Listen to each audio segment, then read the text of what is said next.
പുതിയാപ്ലയുണ്ട്. ചുറ്റും കൈകൊട്ടിപ്പാടി തോഴന്മാരും. ആൺകുട്ടികളുടെ ഒപ്പനയാണോ എന്ന കൺഫ്യൂഷൻ.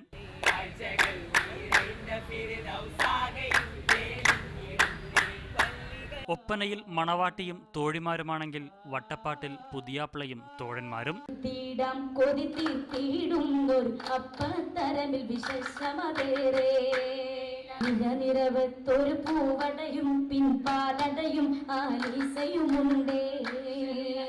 വർഷങ്ങൾക്ക് മുമ്പ് അരങ്ങുകളിൽ നിന്നും മാഞ്ഞുപോയ ഈ കലാരൂപം കലോത്സവ വേദികളിൽ അരങ്ങേറിയപ്പോൾ യഥാർത്ഥ വട്ടപ്പാട്ട് കണ്ടവർ ചുരുക്കം. പതിറ്റാണ്ടുകൾ പഴക്കമുള്ള ഈ കലാരൂപം മലബാറിലെ മുസ്ലിം കല്യാണ വീടുകളിലെ ഒരു പതിവ് കാഴ്ചയായിരുന്നു.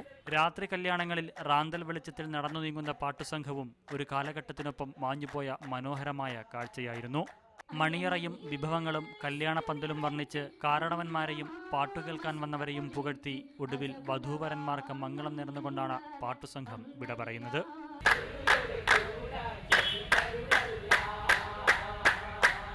തൃശ്ശൂരിൽ നിന്നുമെത്തിയ വട്ടപ്പാട്ട് സംഘത്തോടും ഇതുവരെയും കല്യാണം കഴിക്കാത്ത ക്യാമറ പേഴ്സൺ ആനന്ദ് ആലന്തറയ്ക്കുമൊപ്പം 6 മാസം മുന്നത്തെ പുയ്യാപ്പിളയായ അൽ അമീൻ, മീഡിയ 1.